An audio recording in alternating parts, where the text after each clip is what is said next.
Good morning, students. This is what the last lecture related to the unstable multivibrator. So the last problem with the unstable multivibrator is design a square wave generator using 741 for following specification. VO is given as 5 volt. VO is given as 5 volt to 10 volt. Then adjustable frequency of F0 is given as 1 kilohertz to 5 kilohertz with VCC is given as plus minus 15 volt. So this is what the problem, that is we have to design a square wave.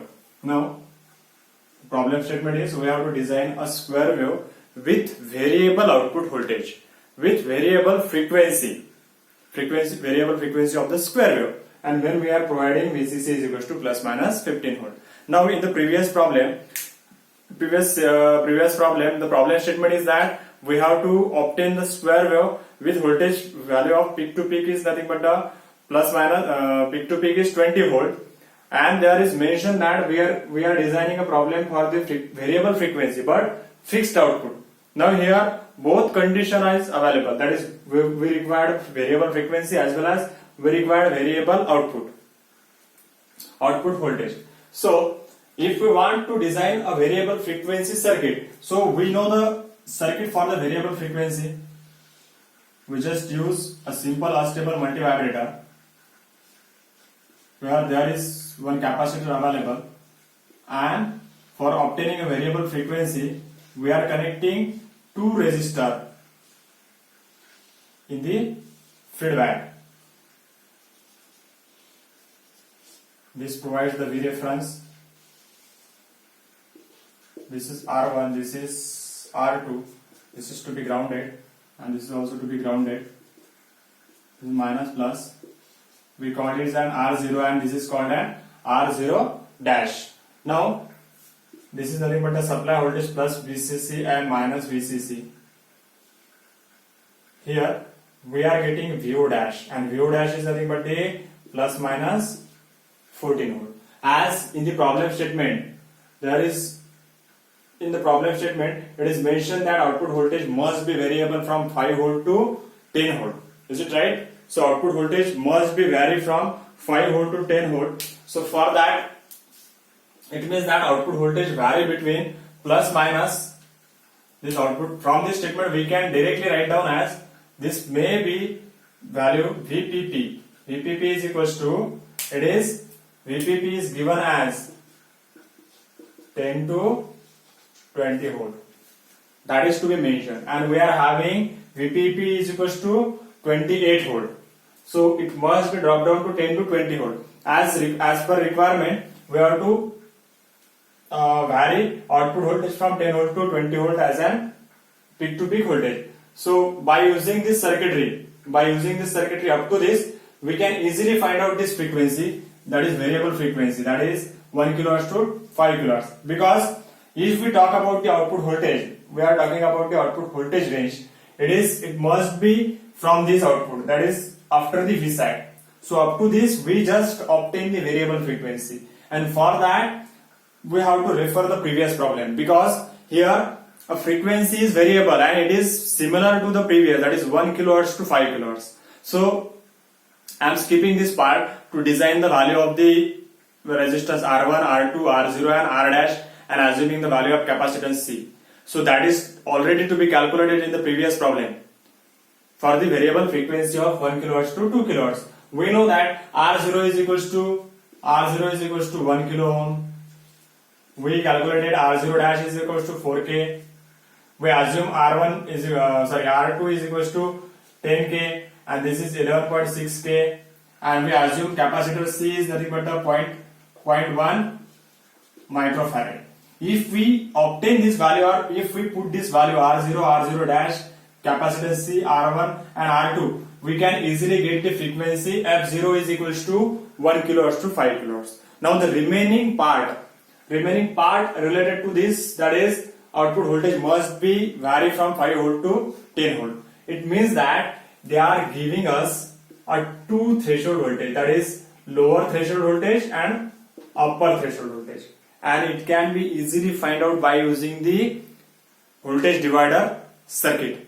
As in the window detector, we are having a two voltage level. We are having supply voltage VCC, then we are having upper threshold, then we are connecting second resistance, we are getting a lower voltage. Now if there is a variable bar, then we can easily vary the voltage to be provided at the op amp.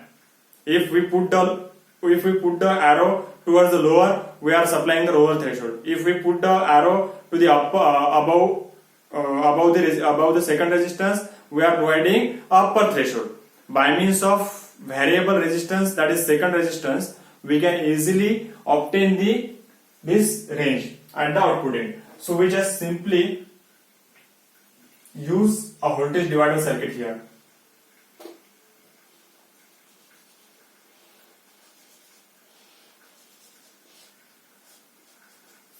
Now we know that this is nothing but the plus minus Vsat.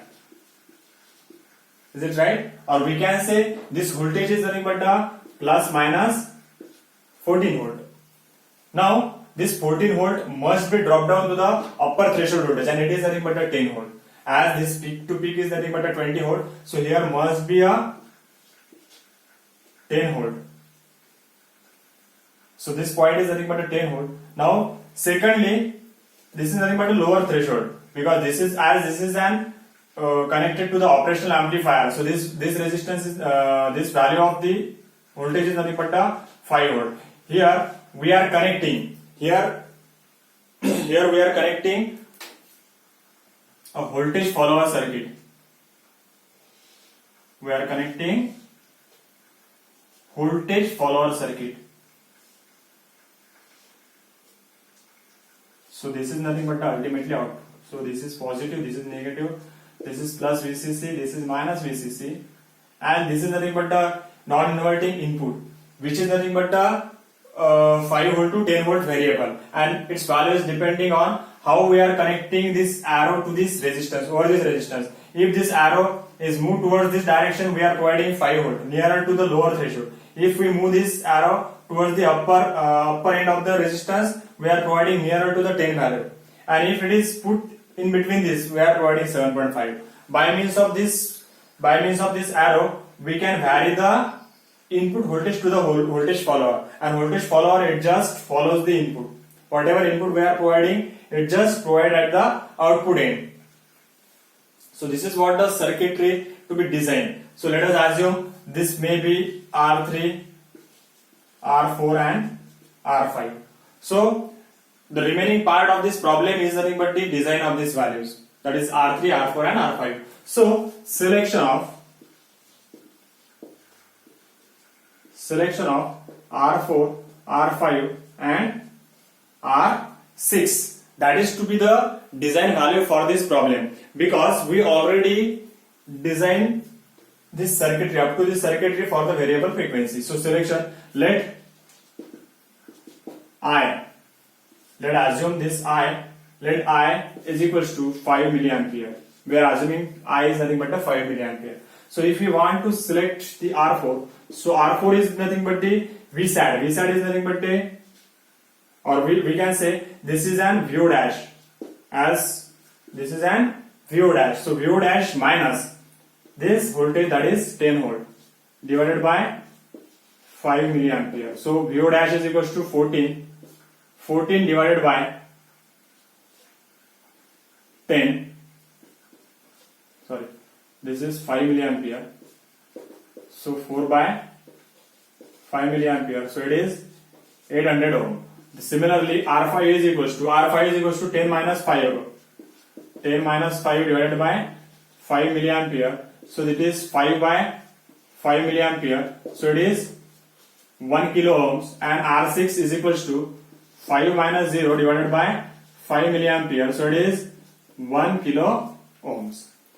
So by means of this value, we can easily obtain the variable frequency, that is VPP is 10 volt to 20 volt peak to peak, or we can say output voltage is obtained, VO is equals to 5 volt to 10 volt by means of selecting these resistors R4, R5 and R6. This is all about the unstable multivibrator to obtain the variable output voltage and variable frequency. So this is what the problem related to the unstable multivibrator. There is one more problem which is to be asked in the exam. It is for the 6 to 7 marks. So that problem also we are discussing.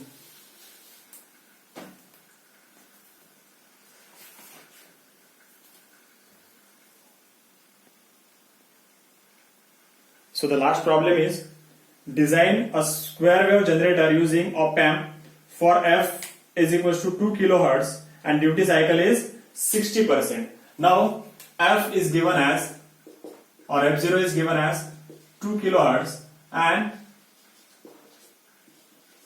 duty cycle is given as 60%.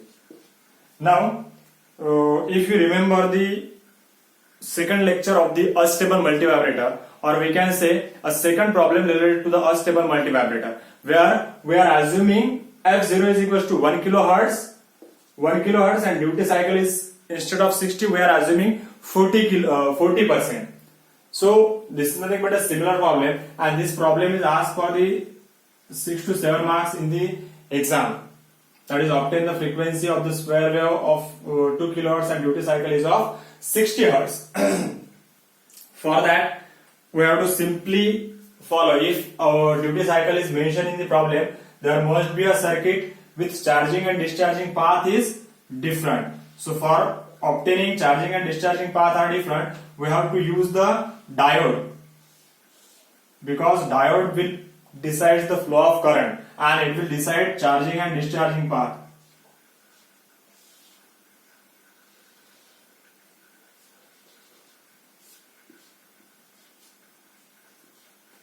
So this is nothing but a charging path, and charging path resistance is RC we are assuming.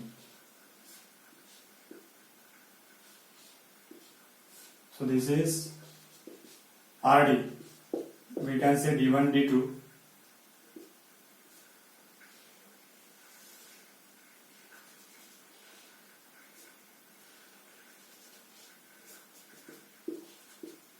R1, R2, this is plus, this is C, that is VO.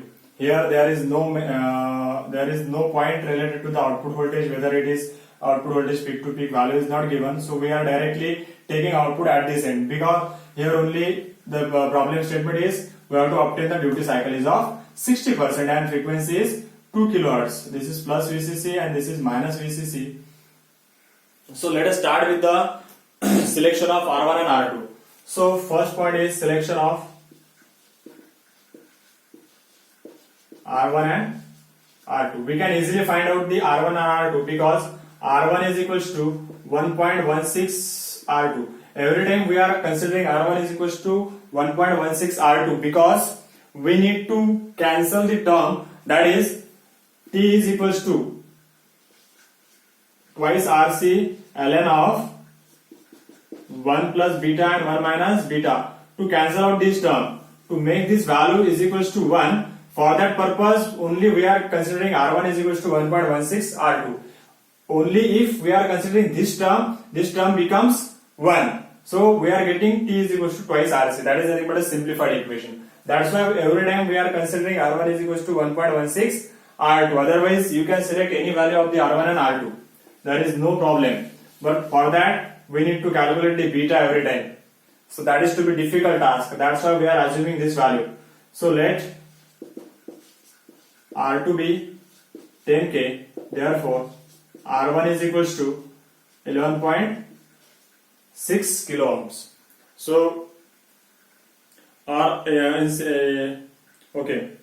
So instead of that we are using 5K and 5.8K.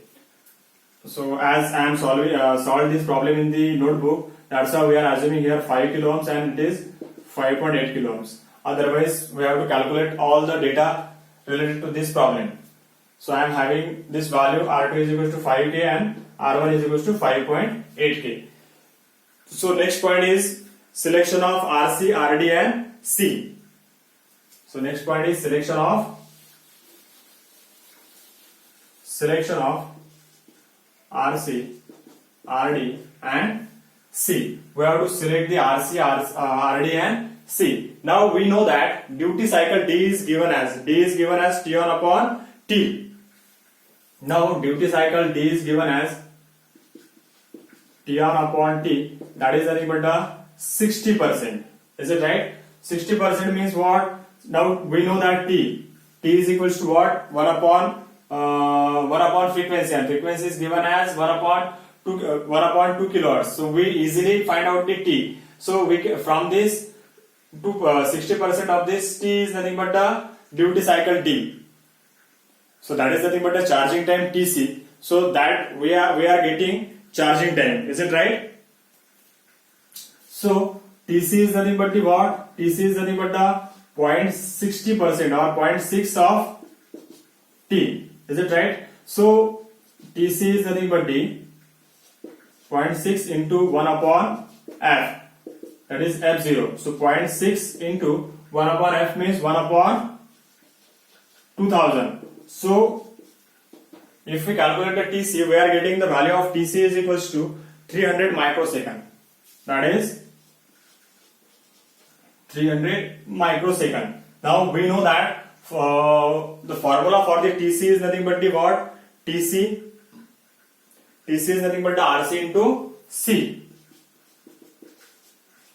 RC into C, because the capacitor is going to charge in this way, and capacitor is start discharging in this way. So that is nothing but a TD, and this is nothing but a TC. So let C is equals to 0.1 microfarad. Therefore RC will be, by putting this TC is equals to, so RC is nothing but the 3 kilo ohms. That is, so this RC becomes 3 kilo ohms. We are getting the value of RC is equals to 3 kilo ohms. Now we know that. Now we have T is equals to TC plus TD. Now T is equals to what? 1 upon 2000, that is 2 kilohertz. TC is nothing but 300 microsecond plus TD. Therefore TD is equals to, the value of TD is nothing but the 200 microsecond. Now we know that TD is equals to RD into C. Now C is, we know the C value of C, and this is 200 microsecond. RD into 0.1 into 10 raised to power minus 6. Therefore the value of RD is nothing but by simple calculation, the value of RD is 2 kilo ohms. So this is what the desired value of the RD, that is 2 kilo ohms. So this is this problem, or this simple problem is asked for 6 to 7 mark, that is design a square wave with given frequency and duty cycle is mentioned. So this is all about the unstable multivibrator. So here near about 60% of the third unit is complete, and unstable multivibrator is over here. Now in the next lecture we again start with the new topic that is related to the again waveform generator. So that topic is nothing but the triangular wave generator by using comparator and integrator. The next topic is, again it is related to the waveform generator, but it is an triangular wave generator, and triangular wave can be generated by using simple comparator and integrator. So before starting next lecture, you must go through the comparator circuit, how comparator circuit work and how the integrator circuit work. Until and unless you don't know how the comparator work and integrator work, you can't understand the generation of triangular wave. So you must go through the comparator and integrator circuit. So thank you very much for attending this lecture.